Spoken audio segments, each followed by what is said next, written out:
Perkenalkan, kami dari kelompok 4.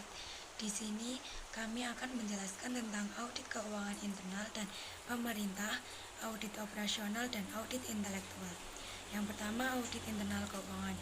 Audit internal merupakan aktivitas konsultasi yang objektif dan independen yang dirancang untuk menambah nilai dan memperbaiki operasi organisasi. Hal itu dapat membantu organisasi mencapai tujuannya. Perusahaan mempekerjakan auditor internalnya sendiri untuk melakukan audit keuangan maupun audit operasi. Pedoman profesional auditor sendiri adalah IIA, Institute of Internal Auditors. Kemudian ada audit keuangan pemerintah. Sumber utama literatur otoritatif untuk melakukan audit pemerintah adalah Government Auditing Standard yang dikeluarkan oleh GAO. Sesuai dengan warna sampulnya, standar tersebut seringkali disebut sebagai Yellow Book yang memuat beberapa pedoman, yaitu materialitas dan signifikansi, pengendalian mutu, audit ketaatan, dan pelaporan. Persyaratan audit single audit Act merupakan persyaratan bagi lingkup audit, termasuk audit harus sesuai dengan gagas.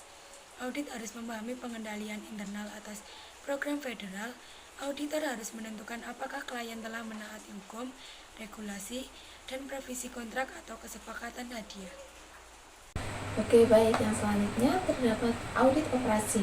Di luar aktivitas audit keuangan, auditor internal, auditor pemerintah, dan akuntan publik itu juga harus melakukan audit operasi yang menangani efisiensi dan efektivitas suatu organisasi. Nah, auditor internal dan auditor pemerintah serta kantor akuntan publik itu juga diminta untuk melaksanakan audit operasi terhadap efisiensi atau efektivitas perusahaan atau unit pemerintahan. Dalam penugasan tersebut terdapat kriteria yang tepat untuk mengevaluasi. Itu ada dua, yaitu yang pertama efektivitas, yang merupakan tingkatan di mana tujuan organisasi tersebut dicapai.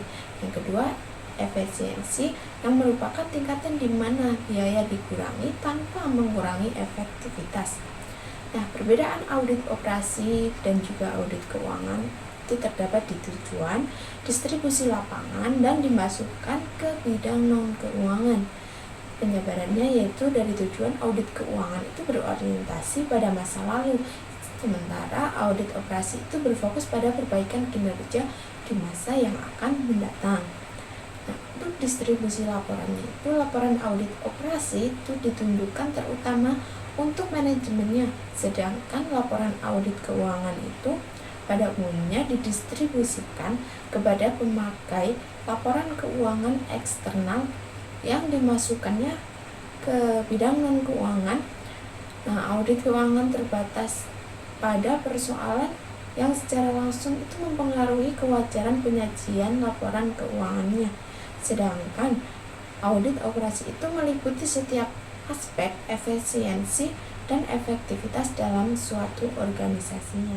Terdapat dua hal yang membedakan antara evaluasi pengendalian internal dan audit keuangan dan operasi, yaitu tujuan dan lingkupnya. Audit operasi dibagi menjadi tiga hal yang lebih luas, yaitu audit fungsional, audit organisasi, dan penugasan khusus.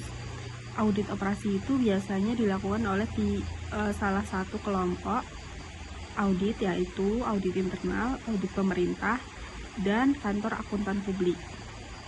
Kemudian kriteria untuk mengevaluasi efisiensi dan efektivitas terdiri dari dua hal, yaitu kriteria yang lebih spesifik biasanya itu dilakukan sebelum dilakukannya audit operasi. Kemudian sumber kriteria untuk mengembangkan kriteria evaluasi spesifik itu biasanya setelah dilakukannya audit.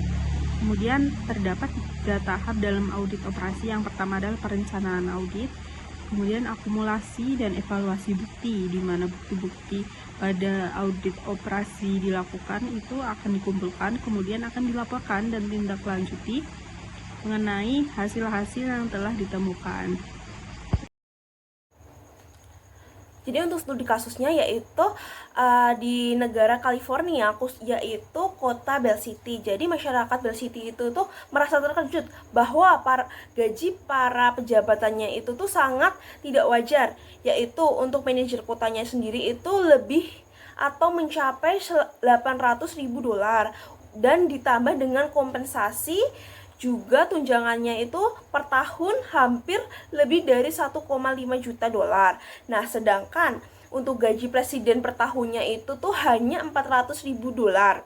Kemudian manajer kota, kemudian wali kota, asisten manajer, serta 5 pejabat lainnya itu tuh ditangkap atas dugaan penyalahgunaan dana kota. Kemudian untuk SEC itu juga menyelidiki atas penjualan 3 obligasi yang di total itu $70 juta.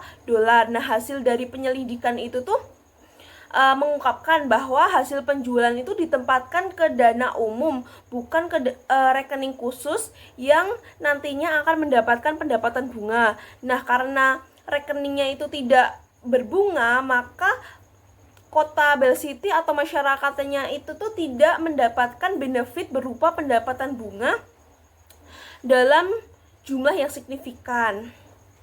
Sekian presentasi dari kelompok kami. Apabila ada kesalahan, kami mohon maaf. Wassalamualaikum warahmatullahi wabarakatuh.